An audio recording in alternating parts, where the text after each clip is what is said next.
Castaner. Bonjour. Nous allons parler du G7, mais d'abord un mot. Vous avez déclaré hier que vous en aviez assez de la fable du méchant flic et du gentil casseur, alors que vous étiez en déplacement à Avignon, où il y a eu des violences ce week-end en marge des déplacements des Gilets jaunes. Le 20 mars, il y avait 174 enquêtes de l'IGPN en cours. Quel est le chiffre aujourd'hui concernant des éventuelles violences policières ? 199 pour l'IGPN, la police nationale, 10 pour la gendarmerie nationale à travers l'IGN. Attention, ce sont des enquêtes qui ne portent pas sur des violences policières, qui portent sur des faits qui vont de l'insulte qui peut avoir été évoquée jusqu'à des blessés et des blessés qui peuvent être graves. Où en sont ces enquêtes ? Elles se poursuivent, elles sont placées sous l'autorité judiciaire, elles sont détachées du ministère de l'Intérieur, elles sont placées sous l'autorité d'un procureur, même si c'est l'inspection générale de la police nationale ou de la gendarmerie nationale, et elles se poursuivent, elles font l'objet du temps nécessaire à des enquêtes, et s'il y a des fautes établies, il y aura des sanctions. Est-ce qu'il y en a eu ? Est-ce qu'il y a d'ores et déjà eu des sanctions ? Non, parce qu'il n'y a eu aucun aboutissement de ces enquêtes judiciaires actuellement. Parce que vous prenez votre temps ? C'est pas moi, je vous ai indiqué dans la réponse précédente qu'elles sont placées sous l'autorité d'un magistrat. Et donc, c'est le temps de l'enquête. Le temps de l'enquête implique justement, surtout quand on met en cause la responsabilité d'un homme ou d'une femme, que l'on prenne le temps de cela. Mais ce que je veux vous préciser, c'est que on a eu plusieurs dizaines de milliers de manifestations qui ont été organisées. Et je vous parle de 199 cas. C'est cela la réalité. Par contre, je vais vous parler aussi des 1628 policiers, gendarmes et pompiers qui ont été attaqués, qui ont été blessés, dont peut-être on ne parle pas assez aussi. Tous les samedis de la violence. J'étais hier à Avignon. J'ai vu le stock d'armes qui a été saisi. Je parle bien d'un stock et je parle bien d'armes. À la fois un pistolet, des machettes, des battes de baseball, des gens qui viennent pour casser, mais aussi pour blesser nos forces de l'ordre. Sur le cas du manifestant qui a reçu un coup de matraque sur la tête à Besançon, vous avez expliqué qu'il n'y avait pas eu de violence policière. Ces images-là, naturellement, les Français qui nous regardent ce matin les ont vues, elles peuvent être choquantes. Quelle est la définition que vous donnez, vous, Christophe Castaner, d'une violence policière, des violences policières ? Une violence policière, c'est un acte intentionnel pour blesser quelqu'un. C'est pas le cas, là. Il y a une enquête, donc je ne vais pas me prononcer sur le sujet. Mais je répondais à la question d'une journaliste qui affirmait... Qu'est-ce que vous pensez de cette violence policière ? Je lui dis non. Si dans le cadre d'une manifestation, vous avez ce qu'on appelle un bourreau offensif de nos forces de l'ordre pour dégager, là, en l'espèce, les faits qui sont évoqués, ce sont des manifestants qui prenaient des objets pour les envoyer sur les policiers. À ce moment-là, ils interviennent pour neutraliser 3 personnes. Une est au passage, et c'est le coup de matraque qui est évoqué. Mais là encore, moi, je n'ai pas hésité une seconde. J'ai demandé au préfet d'engager une procédure et qu'une enquête soit menée. Mais j'aimerais qu'il y ait une telle efficacité pour tous les voyous qui viennent dans les manifestations, pour casser des commerces, pour empêcher la manifestation et pour blesser, voire tuer des policiers. On vous a entendu dire « Je n'ai jamais vu un policier attaquer un manifestant ou un journaliste ». Est-ce que vous seriez aussi affirmatif aujourd'hui ? Oui.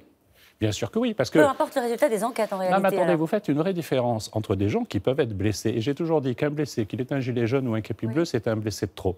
Mais au fait, et donc dans une manifestation violente, au moment où vous avez des émeutes urbaines, la police charge. C'est sa responsabilité. Elle est là pour garantir l'ordre public. Et d'ailleurs, elle est la seule légitime à pouvoir utiliser la force. Donc il peut y avoir des blessés. Mais attention à l'amalgame, ce ne sont pas des violences policières. Vous savez... Moi, j'entends encore hier à Avignon les slogans de quelques gilets jaunes, pas beaucoup, mais quelques gilets jaunes qui sont là et qui hurlent « Castaner, assassin ». Ils oublient peut-être les 9 morts sur les ronds-points.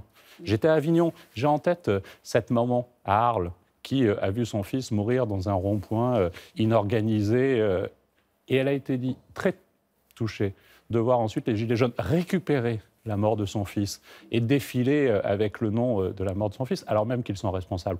Il faut remettre les choses à leur place. Moi, je veux bien qu'il y ait le procès permanent des forces de l'ordre, mais la réalité, c'est que quand on a besoin d'eux, Christophe Castaner, et que s'il y a des erreurs, qu'elles soient signalées et qu'elles soient assumées par le ministre de l'Intérieur. Oui, mais Madame Caroline Rousse, OK, on parle du coup de matraque à Besançon. Est-ce que quelqu'un, un journaliste, depuis 3 semaines, m'a demandé des nouvelles de ce policier qui s'est fait arracher la mâchoire sur les Champs-Élysées par un pavé? Personne. Personne n'en parle. Vous savez pourquoi ? Parce qu'on considère qu'un policier ou un gendarme qui se fait blesser, c'est normal. Et on banalise cette violence-là. Je trouve que c'est dégueulasse. Je trouve qu'il y a aujourd'hui des femmes et des hommes qui non seulement... Et le policiers, c'est ça que vous voulez nous dire aussi. Bien sûr, parce que non seulement ils sont mobilisés tous les samedis au quotidien pour gérer l'ordre public, mais ils continuent à faire leur boulot.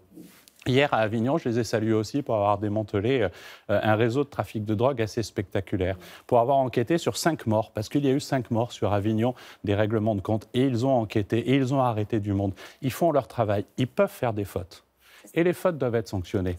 Mais arrêtons de ne parler que de cela, parce qu'elles sont totalement marginales. Vous savez, dans toutes les professions, vous pourrez faire cela, mais ne jetons pas l'opprobre sur celles et ceux qui, au quotidien, nous protègent. Je crois que le message est passé, Christophe Castaner. Un mot sur l'acte 21. Est-ce que vous redoutez une mobilisation particulièrement forte ce week-end ?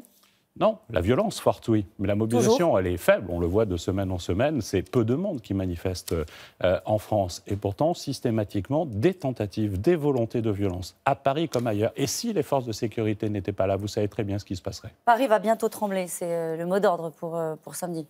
Bon, ils avaient annoncé qu'ils voulaient brûler Avignon la semaine dernière. Oh. Effectivement, entre le 20 avril et le 1er mai, ils annoncent qu'ils veulent à nouveau faire trembler, voire brûler Paris. C'est ça la réalité des appels. Le dispositif restera à l'identique. Nous l'adaptons chaque semaine.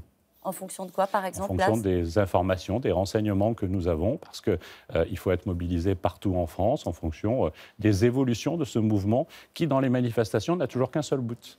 Fuir et empêcher la police de faire son travail. Son travail, ce n'est pas d'empêcher la manifestation, c'est de faire en sorte qu'elle se déroule bien. Vous recevez vos homologues, je le disais, à Paris aujourd'hui et demain, donc les autres ministres de l'Intérieur, dans le cadre du G7. Quels sont les secteurs sur lesquels vous considérez qu'on peut mieux faire en matière de collaboration? Est-ce que c'est la lutte contre le terrorisme? Est-ce que c'est la lutte contre les contenus haineux? Et une forme de terrorisme aussi, on l'a vu récemment sur les réseaux sociaux. Dans quel secteur on peut vraiment mieux faire? D'abord, ce sont ces deux points. J'en ai rajouté un troisième, celui de la criminalité environnementale, qui est un sujet majeur sur lequel nous devons nous tous mobiliser. Moi, ce dont je suis convaincu, c'est qu'il y a de grands sujets sur lesquels agir seul, à l'échelle de notre nation, c'est au fond accepter l'échec. Et donc, il nous faut nous renforcer sur les sujets que vous avez évoqués, comme la criminalité environnementale. C'est l'objet du G7, où je réunis tous les ministres de l'Intérieur pour travailler sur cela. Sur la question migratoire, par exemple, je sais qu'on a des divergences de vues avec Matteo Salvini, avec la secrétaire d'État américaine. On a des divergences. Par contre, il y a un sujet qui peut nous mobiliser et qui va nous mobiliser, c'est la lutte contre les passeurs. C'est ces gens qui, au nom de la misère humaine, l'exploitent, font beaucoup d'argent et tuent énormément de monde. Eh bien, on va faire cette entrée-là. On ne va pas chercher à tomber d'accord sur des sujets dont je sais que nous n'aboutirons pas. Par contre, se battre contre les passeurs et les mettre en prison, c'est une bonne chose. Merci beaucoup, Christophe Castaner.